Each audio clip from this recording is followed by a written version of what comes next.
Politicians, experts, just about everyone agrees the American educational system is broken. And there are many different proposals to fix it, but they are all incremental changes to the status quo. If you want to imagine a revolution, listen to Sal Khan. He's the founder of Khan Academy. At its core, the web-based school has more than 3,400 instructional videos that have been viewed for free almost 200 million times. He is also the author of The One World Schoolhouse, Education Reimagined. Welcome back to the show. Thanks for having me. You say in the book, you think of learning as not just active, but an almost athletic process. Explain what you mean. Well, it is. I mean, your brain is, I guess it's not officially a muscle, but it is one of these things that if you use it and you use it well, it will stay invigorated. And there's a lot of science that backs that up. And a lot of the analogies that I draw to a classroom are, let's turn it more into athletic practice, where it's not me against the teacher is evaluating me, we're passive. It's much more me and the rest of the student and the teacher as our coach, we're working together to become better versions of ourselves. And the one thing I go to great pains to talk about in the book is this model of students all faced at the chalkboard and taking notes and being passive. This is not the way humans have historically learned. This is a 200-year-old phenomena. We inherited it from Prussia, a country that does not exist anymore. And so what I argue is, instead of trying to optimize the Prussian model, which is what most of the debate in ed reform is about, what's the ratio, what's that? Those are important conversations. We're like, we should free ourselves from the model as a whole. And instead of saying, how do we become more like Finland or South Korea or Singapore, what I argue is we should become more American. The reason why more and more innovation is being concentrated in America is because it's the most fertile ground for innovation. A failure is not stigmatized. It's entrepreneurial. Those things we need to do in our school system. So explain what does that look like in a physics class for you? In a physics class, they could use an online tool, something like Khan Academy. They're working at their own pace. They're doing simulations. When you go to physics class, some of the physics class might be that the teacher gets a dashboard and says, oh, so-and-so is having trouble with projectile motion. Let me do a focus intervention. Or, hey, Sal's having trouble with moments of inertia. Fareed knows it. Let me pair them up and do a peer tutoring session.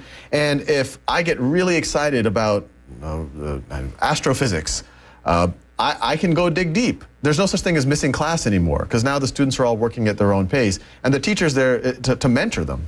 So it's highly customized in a sense. Yeah, exactly. The whole reason why we have this kind of assembly line model of education that we inherited from the Prussians is they were the first people, it was a very egalitarian motive, to say, how do we educate everyone? 300 years ago, not everyone got educated. Only the elite got educated. They had personal tutors. It was very personalized.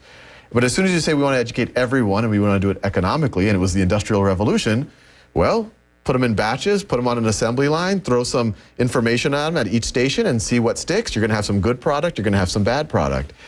Now, 200 years later, I think we can rethink that. We have tools that can personalize at scale and really leverage the physical classroom. So, do you imagine in your kind of most ambitious moments that you've had this whole debate about education reform going on, but you've done a kind of end run?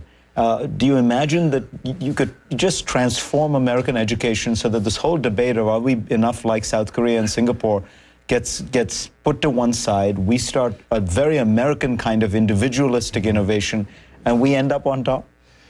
Yeah, well, and I'm careful here because we're at a very early stage. We're literally 30 people operating. I literally, my office is above a tea shop, and we think we have a long way to go ahead of us.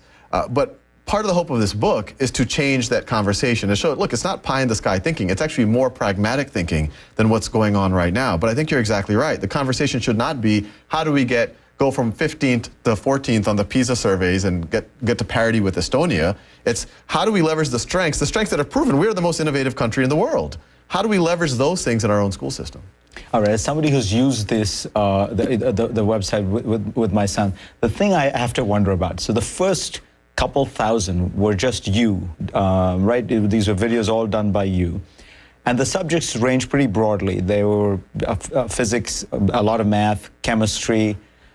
Do you really know that much physics, chemistry, and biology that you can do 2,000 20-minute lectures about them without preparing? Oh, well, I prepare deeply, and my wife will also tell you I have a gift for pretending to be an expert about anything. But no, I prepare deeply. The things that I started off with, whether it's, algebra or I had my backgrounds in finance, those came very naturally and I just did them. But once I started doing history or civics. The history part I understand, but physics, chemistry. Well, physics was close to my heart. I was a bit of a, so you were able physics to and mathlete in Louisiana, where I grew up. And so that's close to my heart. But when I did organic chemistry, and that was, I literally immersed myself in the field, started interviewing a lot of friends who are professors in the field, made sure I had the intuition so I could communicate it. Wow, so it's been a on-the-job learning for you as well. Yeah, well, that's the fun thing. That's the adventure for me. I hopefully get to spend the rest of my life learning and communicating it. Sal Khan, pleasure to have you on. Thank you. And we will be back.